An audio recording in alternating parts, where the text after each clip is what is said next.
זה קטע שאמור להיות משודר רק במשימה. מוריד. תזכרי.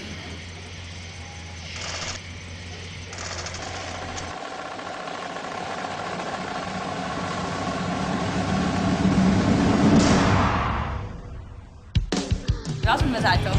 מזל טוב. מזל טוב? הולך? מזל טוב. המון המון מזל טוב. אני מזל טוב.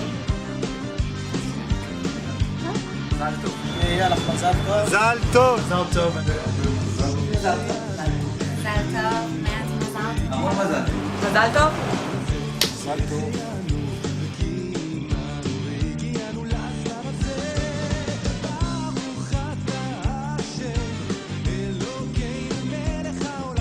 טיפ לחיי נישואים, אז מה שאני יכולה להציע זה תנו חופש אחד לשני מדי פעם.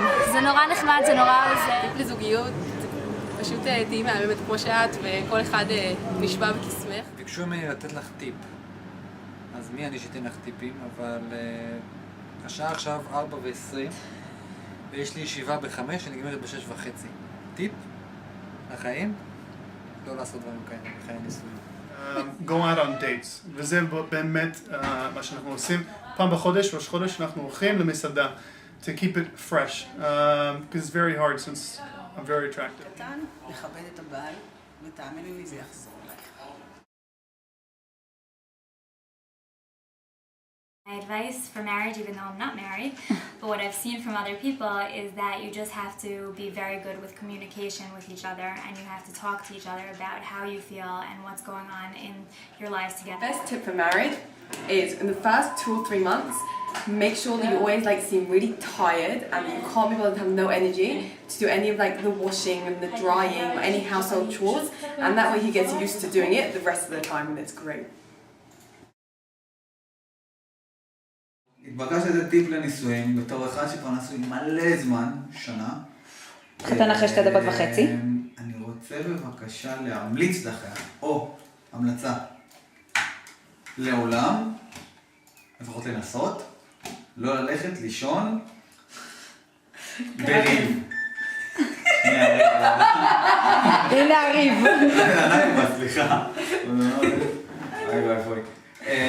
תמיד להשלים, תמיד חיבוק, תמיד חיוך, כי אחרת זה גם הורס את הראש של מחר וחרם שנה, כבר הזהרתי מאוד, אבל פשוט לא להריב, ללכת לישון עם חיוך, תמיד להשלים, ותמיד מתחיל יום חדש והרבה יותר טוב, ולא להתווכח על כלום, כי כל מה שאתם חושבים שאתם צודקים, אתם כבר ככה תשמעו את דעתכם לצד השני בדיוק אחרי כמה חודשים, אז תעזבו אתכם, הכל בסדר, חייך, ליהנות. טיפ לחיים, בואי ניתן לכם טיפ לחיים.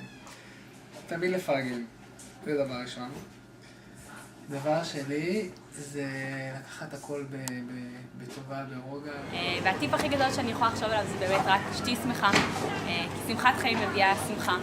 ותעשי אותו שמחה והוא יעשה אותך שמחה. אמן. טיפ קטן לחיי נישואים, אתם יודעים מה? זה טיפ קטן, אבל הרבה פעמים הוא נורא נורא חשוב. אורי, כשאתה מגיע הביתה אחרי יום עבודה קשה וארוך, אל תגיע ממש רעב. כי אל תגיד ממש רעב הביתה, אלא תיקח משהו קטן, איזה חטיף, איזה תפוח. כי בדרך כלל נשים, כשאתה בא הביתה ואתה מת מרעב, דבר ראשון, היא רוצה לספר לך, אורית רוצה לספר לך מה עבר עליהם. ואני בטוח שזה מאוד יעניין אותך, אבל זה יהיה לך קשה לשמוע כשאתה מאוד מאוד רעב. ולכן, קח משהו לאכול, אל תגיע הביתה ממש רעב. ולך אורית, אני אגיד, כשיש לך משהו מאוד מאוד דחוף לספר, לא רק דחוף, גם חשוב, תני קודם כל לאורי איזה צלחת מרק, משהו לאכול, ואחר כך את תראי, יהיה לו סבלנות, ויהיה לו יכולת הקשבה, יכולת הבנה, הרבה הרבה יותר גבוהה. טיפ קטן, אבל מונע הרבה פעמים בעיות גדולות מאוד. כשצריכים לבחור חבר, צריכים שתי עיניים פקוחות. כדי לשמר חברות, מותר לפעמים לעצום עין. אנשים ייתנו לך עצות, וההצעה הכי טובה שאני יכולה לתת לך זה לא להקשיב לאף אחד.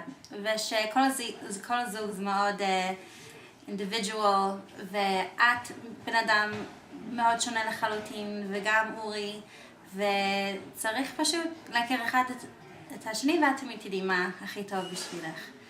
והטיפ